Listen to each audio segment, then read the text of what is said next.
everybody, welcome again to another aquarium fish series. Today we're going to be doing a overview of the lemon tetra, so we'll just jump right in. Excuse some of the camera angles and stuff. I tried to get them this morning when they were moving around really fast. So let's start off with where they come from. They come from the Amazon River, from the Rio Tapajos River, I think is where they were first gathered. They're a fun fish. The natural habitat of the water, he actually likes clear waters with a modest to moderate current flow. I've got on my on this particular setup, I've got the water being turned over in the canister filter 10 times. Probably not that efficient, and I also have a wave maker. I personally like a lot of water flow. They're definitely a mid-shoaling fish. They'll go to the top to eat, and they'll go to the bottom a little bit, but they definitely live in the middle area. They love shoals. In the wild, they'll number in the thousands. That's how they first, I think 1930, correct me if I'm wrong, 32 or something, they were introduced to the hobby. In the aquarium, you're gonna read no less than 6, I recommend 8, 10, 12. I've got 14 in here, and they seem to really flourish. They like acidic water with low general hardness and low KH. So this tank right now, I'm running at about 4 to 5 general hardness and about 3 KH. The acidity on this tank is about 6.5, 6.7 is when they'll do the best. And you can see their colors will start to what they call wash out if the hardness gets a little too much for them. Now they don't really, they say they're a shoaling species, but they just kind of do their own thing unless they feel threatened, and then they will shoal together. So if they're actually grouped up going back and forth, they're a little stressed out. So when they're comfortable and just relax and they feel at home, the males will actually start marking off territories, and they really won't shoal anymore. So that's when you know that they're really at home. They love planted aquariums. I highly recommend live plants. They that'll help them replicate their wild behavior as much as possible. Some fish species they can get along with. They'll get along with all the other tetra species, small barbs, small danios, small rasboras, all your corydoras and autocinclus catfishes.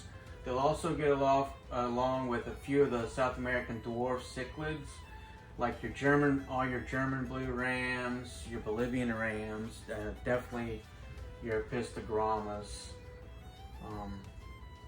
Those kind of, that's the type of setup. Temperature.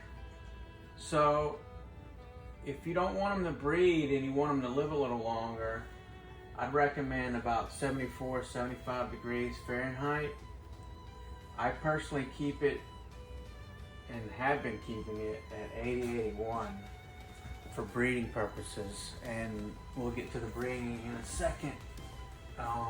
And they just seem to do better in 80, 78 degree warmer. They eat better, they move better, but they will do fine in 73 degrees, 80 all the way, probably. I think I've hit probably all the way up to 85, 86 degrees. Their water chemistry needs to really be really clear with good filtration for them to really thrive. They're a hardy fish. I would call them a beginner species for sure.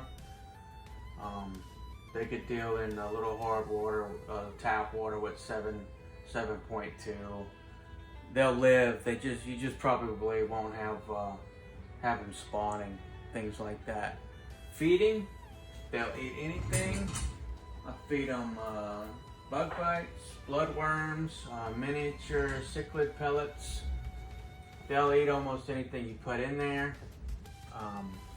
You shouldn't have any problem with them feeding. Tube effects worms, they'll love all of that. So to get into a little bit of the reproduction part without raising the fry set part of it. So to differentiate between the males and the females, once they get established, you'll actually watch the males stake out a territory. Like this little guy, he's got this little patch of grass. So the males will be they'll look more slender, a little narrower, and you'll see them defending an area, whereas the females will be just kind of wandering around the entire tank. The females are also going to have a rounder belly, and they're going to look more round and a little more plump. Generally speaking, shorter and a little smaller and a little wider.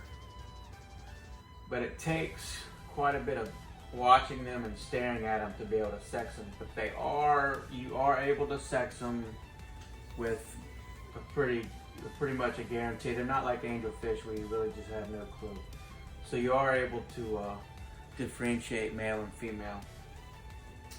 So the males will flash their colors, defending their territories against other males, and when the females are ready to spawn, they'll wriggle close to each other, and hopefully we'll have some babies. Actually, they were spawning in here a couple days ago. I hope my plants are thick enough for some of the fry to survive. I don't set up another fry tank. I just wait for the babies to start appearing from the plants.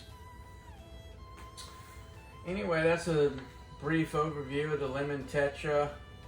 I hope you enjoyed some of the video, and let me know what you think about the lemon tetra. It should be available in all your local fish stores. They're not in stock a lot of times, so if you can't, a lot of times you'll have to actually ask for them. So enjoy.